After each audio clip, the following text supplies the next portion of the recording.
And welcome to my another video.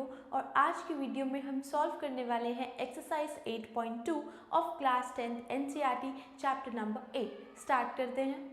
तो शुरू करते हैं। सबसे पहला क्वेश्चन, इवैल्यूएट द फॉलोइंग। आपको क्या करना है, इन एक्सप्रेशंस की वैल्यू निकालनी है। ठीक है, तो इनके लिए हमें यूज होगा ट्रिग्नोमेट्री टेबल का, तो वो आप अच्छे से लर्न कर लेना। यहाँ पे देखो sin 60 multiplied by cos 30 plus में sin 30 मल्टीप्लाइड बाय cos 60। ठीक है, sin 60 की वैल्यू क्या होती है, √3 बाय cos 30 भी क्या होती है, √3/2। तो इनकी वैल्यूज हमने यहाँ पे डाल दी।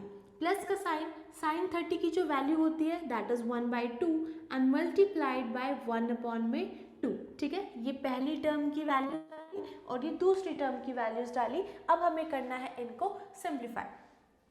√3 इंटू में √3 को जब हम √3 से ही मल्टीप्लाई करते हैं वो बन जाता है √3 का स्क्वायर। और आपको पता है कि स्क्वायर से स्क्वायर रूट जो है वो कैंसिल हो जाता है, तो इसका आंसर आ गया आपके पास 3। ठीक है, so √3 that is equal to 3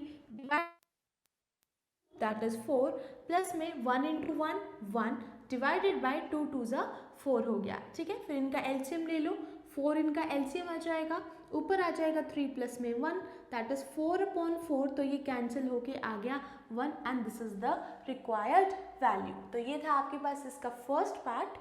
उसके बाद करते हैं इसका second part. 2 tangent square 45 degrees plus cos square 30 degree minus sine square 60 degrees. तो यहाँ पे भी हम इनकी वैल्यूज 2 टेंजेंट स्क्वायर 45 की वैल्यू क्या होती है, तो यहाँ पे आ जाएगा 1 का स्क्वायर प्लस में cos 30 की वैल्यू अभी हमने की थी दैट इज √3/2 और इसका स्क्वायर है, हमने यहाँ पे इसका स्क्वायर लगा दिया, माइनस का साइन ऑफ 60, इसकी भी वैल्यू क्या होती है √3/2 एंड अगेन स्क्वायर। ठीक है, अब सिंप्लीफाई जाएगा प्लस में √3 का स्क्वायर क्या बनेगा 3 डिवाइडेड बाय 2 का स्क्वायर करना है, तो यहाँ पे आ जाएगा 4 माइनस का साइन √3 का square again it is 3 divided by 2 का स्क्वायर दैट इज 4। अब आप यहाँ पे देख सकते हो प्लस का 3/4 और माइनस का 3/4 आंसर, आपके पास आंसर आ गया इसका 2। ठीक है, इन क्वेश्चंस में जो आप ध्यान रखने वाली बात है कि आप इनके स्क्वायर का ध्यान रखो, कहाँ पे स्क्वायर है कहाँ पे स्क्वायर नहीं है, क्योंकि अगर आपने क्वेश्चन को लिखने में गलती कर दी तो आपका पूरा क्वेश्चन गलत हो जाएगा। ठीक है, तो इसमें ये चीज़ का आपको ध्यान रखना है। Next is third part, cos 45 degree upon में secant 30 प्लस में cosecant ऑफ 30। तो यहाँ पे हम इनकी वैल्यूज डालते हैं। देखो cos 45 और sin 45 ये दोनों ही 1/2 होते हैं, तो यहाँ पे इसकी वैल्यू आ गई 1/2। secant 30 मतलब कि cos 30 का रेसिप्रोकल, तो ये हो जाएगा आप 2 अपॉन में √3 प्लस में cosecant 30, इसकी क्या हो जाएगी 2। ठीक है, ये वैल्यूज इसकी डाल दी, उस यहाँ पे आ जाएगा 1 अपॉन में √2 डिवाइडेड बाय, इसका देखो यहाँ पे हम इसका लेंगे एलसीएम इन डिनोमिनेटर। ठीक है, तो √3 और यहाँ पे कुछ नहीं है तो 1 हो गया, √3 और 1 का जो एलसीएम आएगा वो क्या आएगा √3 आएगा। ठीक है, फिर ऊपर क्या आ जाएगा √3 divided by √3 1 and 1 multiplied by 2 2, then √3 divided by 1 √3 and multiplied by 2, ये आ जाएगा आपके पास 2√3। ठीक है, यहाँ पे लिया है इसका एलसीएम। उसके बाद नेक्स्ट स्टेप क्या होगा, 1/√2 डिवाइडेड बाय, ये वाली टर्म है देखो ये डिनोमिनेटर में है तो इसको हम लेके जाएंगे ऊपर, ये बन जाएगी रेसिप्रोकल में हो जाएगी ये, तो ये हो जाएगा √3 अपॉन में 2 प्लस में 2√3। ठीक है, अब इसको आगे सॉल्व करते हैं। न्यूमरेटर को न्यूमरेटर से मल्टीप्लाई करना है, तो ये आ गया √3 divided by √2 multiplied by 2 plus में 2√3। ठीक है, आप चाहो तो इसको मल्टीप्लाई भी कर सकते हो, मतलब कि इसकी ब्रैकेट को ओपन कर सकते हो, अगर आपको इसको ऐसे ही रखना है तो ऐसे भी रख सकते हो। ठीक है, मैं यहाँ पे इसको सॉल्व कर रही हूँ, √3 अपॉन में इसको मैंने मल्टीप्लाई कर दिया अंदर, ये आ जाएगा 2√2 जब इसको इससे मल्टीप्लाई करेंगे, प्लस में 2 इंटू में √3 इंटू में √2। ठीक है, अब आपको पता है कि ये जो √3 इंटू में √2 है ये √6 बन सकता है, ठीक है, हम रूट्स में मल्टीप्लाई कर सकते हैं। तो यहाँ पे ये आ जाएगा √3 डिवाइडेड बाय 2√2 प्लस में 2√6, ठीक है, ये आ गया हमारे पास एक्सप्रेशन। बट हमें यहाँ पे डिनोमिनेटर में रूट नहीं छोड़ना है, तो हम इसको करेंगे रेशनलाइज। रेशनलाइज देखो कैसे करना है, √3 अपॉन में 2√2 एंड प्लस में 2√6, इसको मल्टीप्लाई और डिवाइड किससे करना है, इसके अपोजिट साइन से, मतलब कि यहाँ पे आ जाएगा 2√2 माइनस में 2√6 and divided by the same 2√2 minus में 2√6, ठीक है, ये हो गया इसका अगला स्टेप। अब उसके बाद न्यूमरेटर को मल्टीप्लाई करेंगे न्यूमरेटर से और डिनोमिनेटर को मल्टीप्लाई करेंगे डिनोमिनेटर से। तो इसको ऊपर मल्टीप्लाई करते हैं, √3 मल्टीप्लाइड बाय 2√2 माइनस में 2√6 डिवाइडेड बाय, यहाँ पे देखो जब भी आप रेशनलाइज करते हो तो हमेशा आपके पास डिनोमिनेटर में a प्लस बी और a माइनस बी की ही फॉर्म बनती है, ठीक है, ये हो गया a, ये हो गया b, a plus b and a minus b हो गया। तो यहाँ पे हम फॉर्मूला लगाएंगे a plus b and a minus b is equal to a square minus में b स्क्वायर का फॉर्मूला, ठीक है, a की वैल्यू है 2√2, तो यहाँ पे ये हो गया इसका स्क्वायर माइनस में यहाँ पे आ जाएगा 2√6 का भी स्क्वायर, राइट। अब उसके बाद इसको और सिंप्लीफाई करना है, देखो ये √3 इस ब्रैकेट के बाहर है, ठीक है, तो पहले हम इसको इस टर्म से भी मल्टीप्लाई करेंगे और फिर इसको इससे भी मल्टीप्लाई करेंगे। सो 2 इंटू में √3 इंटू में √2, ये √3 और √2 क्या बन जाएगा √6, तो यहाँ पे आ गया 2√6 माइनस में 2√6 इंटू में √3, ये बन जाएगा 2√18, ठीक है, क्योंकि रूट्स में मल्टीप्लाई हो जाते हैं तो इसको मैंने डायरेक्ट मल्टीप्लाई कर दिया, डिवाइडेड बाय यहाँ पे है 2√2 का स्क्वायर। देखो जब भी जैसे ये है 2√2 का स्क्वायर तो आपको इसका होल स्क्वायर दिया हुआ है, मतलब कि इस 2 का भी स्क्वायर होगा और √2 का भी स्क्वायर होगा, ठीक है, तो 2 का स्क्वायर क्या हो जाएगा 4 एंड √2 का स्क्वायर क्या हो जाएगा 2, तो 4 इंटू 2 माइनस में इधर भी सेम पूरे का स्क्वायर है तो 2 का भी स्क्वायर 4 एंड √6 का स्क्वायर क्या बन जाएगा 6 बन जाएगा, तो यहाँ पे ये आ गया। नेक्स्ट इन दोनों में से आप 2 को कॉमन निकाल सकते हो, √6 माइनस में √18 डिवाइडेड बाय 4 2 सा होता है 8 माइनस में 4 6 that is 24 and which is equal to ये बन जाएगा 2 इंटू √6 माइनस में √18 डिवाइडेड बाय 8 में से 24 जाएगा, ये आपके पास बन जाएगा माइनस का 16, आप इसको कैंसिल भी कर सकते हो, ये आ गया माइनस का √6 माइनस में √18 डिवाइडेड बाय 8।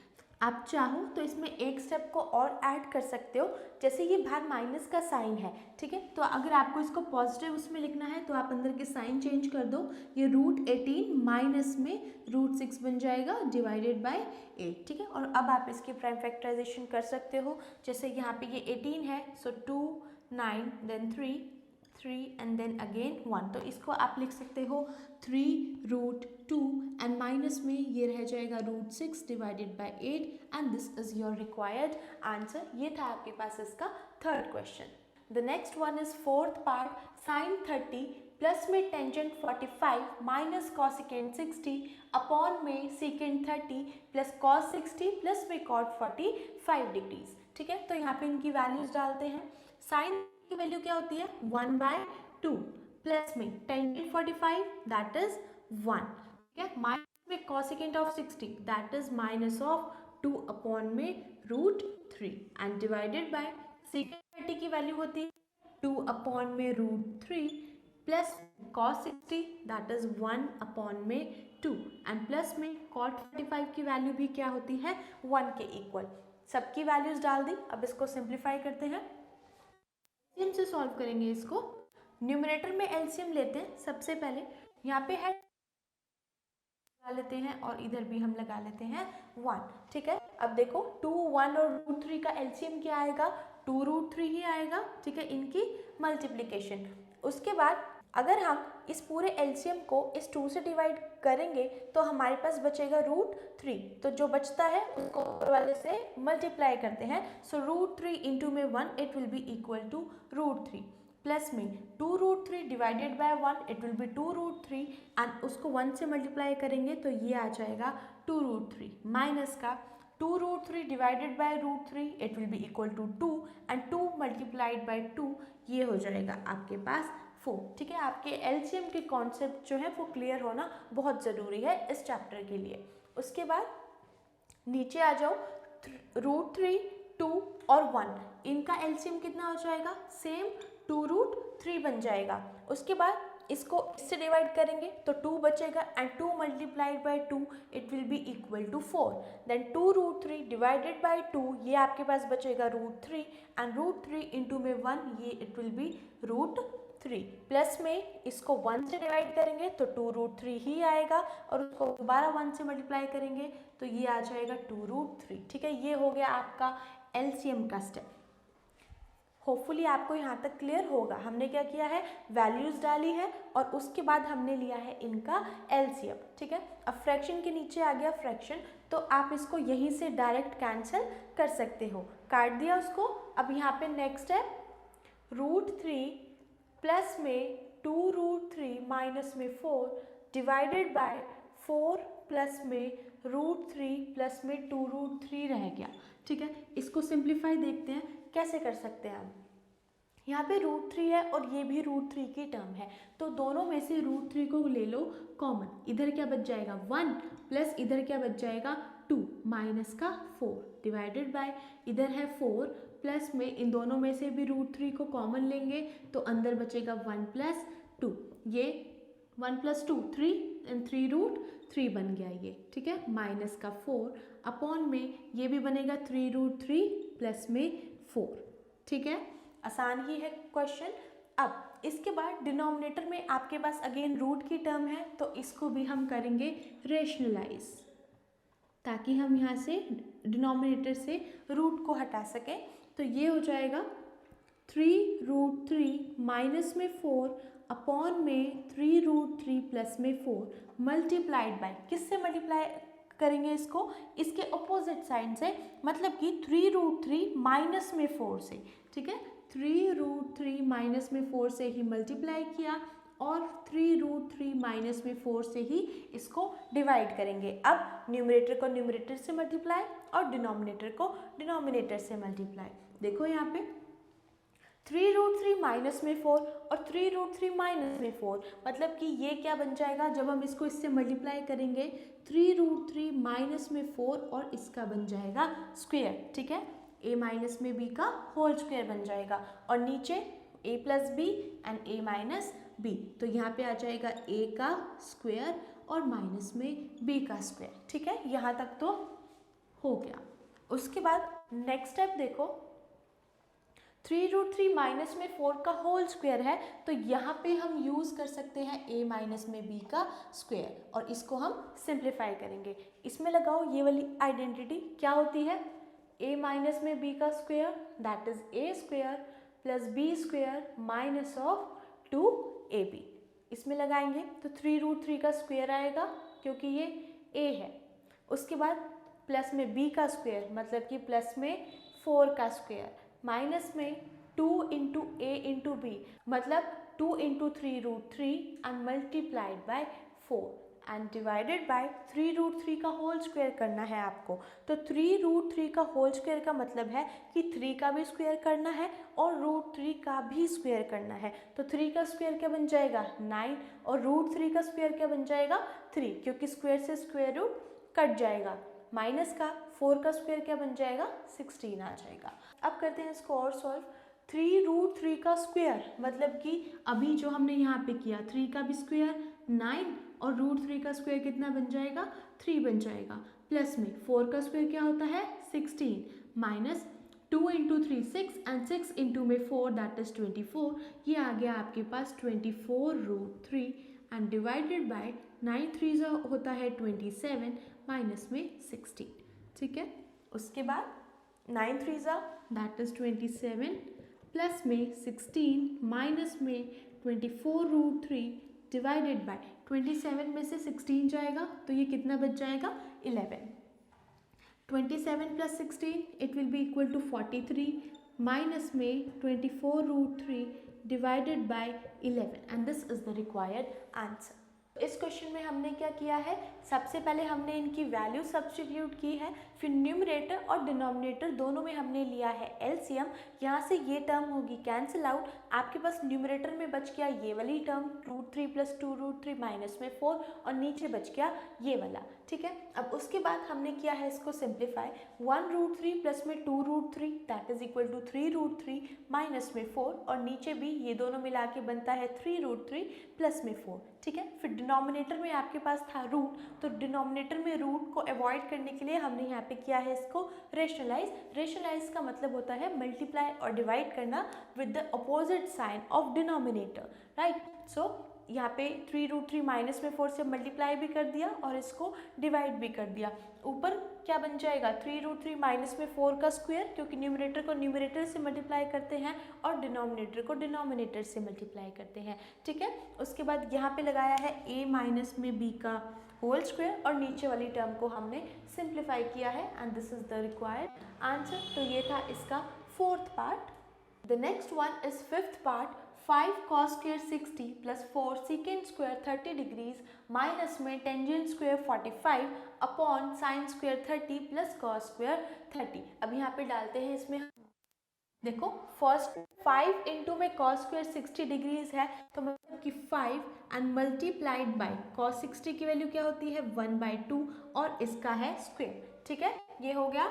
प्लस में ये यहाँ पे है 4 and multiplied bye secant square 30. Secant square 30 की वैल्यू क्या होती है 2 अपॉन में √3 और इसका कर दिया हमने स्क्वायर माइनस में टेंजेंट स्क्वायर 45 मतलब कि 1 का square divided by sine square 30. Sine 30 की वैल्यू होती है 1/2 तो यहाँ पे ये आ गया 1/2 का स्क्वायर प्लस में cos स्क्वायर 30. cos 30 की वैल्यू क्या हो जाएगी √3 अपॉन में 2 और यहाँ पे है इसका स्क्वायर. ठीक है, ये डाल दी हमने इसमें सारी वैल्यूज. अब करते हैं इनको सिंप्लीफाई. 5 इंटू में स्क्वायर है मतलब कि 5 इंटू में 1/4 हो गया प्लस में 4 मल्टीप्लाइड बाय मतलब कि 4 डिवाइडेड बाय √3 का स्क्वायर ये आ जाएगा 3 माइनस में 1 एज इट इज अपॉन में 1/2 का होल स्क्वायर मतलब कि 1/4 हो गया प्लस में √3 का स्क्वायर क्या होता है 3 अपॉन में 2 का स्क्वायर कितना हो जाएगा 4. नेक्स्ट है 5 इंटू में 1/4 it will be equal to 5/4 plus में 4 इंटू 4/3 4 4 ज़ा 16 सो 16 अपॉन में 3 माइनस का 1 एंड डिवाइडेड बाय इनका लेंगे हम यहाँ पे एलसीएम 4 आएगा और ऊपर आ जाएगा 1 प्लस में 3. ठीक है, नेक्स्ट देखो यहाँ पे भी क्या लेंगे एलसीएम. सो 4 और 3 का एलसीएम कितना आएगा 12 आएगा. 12 डिवाइडेड बाय 4 3 एंड 3 इंटू में 5 दैट इज 15 प्लस में 12 डिवाइडेड बाय 3 4 एंड 4 इंटू में 16 it will be equal to 64 minus में यहाँ पे कुछ भी नहीं है तो 12 into 1 it will be equal to 12 divided by 1 plus 3 4 होता है तो 4 अपॉन में 4 आ गया. नेक्स्ट स्टेप 15 प्लस में 64 it will be equal to 79 minus में 12 divided by 12 and multiplied by इसको ऊपर लेके जा रहे हैं तो ये 4/4 ही है तो ये कैंसिल होके 1 ही आएगा. ठीक है, 79 में से अगर आप 12 सब्ट्रैक्ट करोगे it will be equal to 67 upon में 12 and this is the required value. ठीक है, तो इस क्वेश्चन में क्या करना था सेम था बिल्कुल. वैल्यूज डाली है, वैल्यूज डालने के बाद हमने इनको सॉल्व किया है.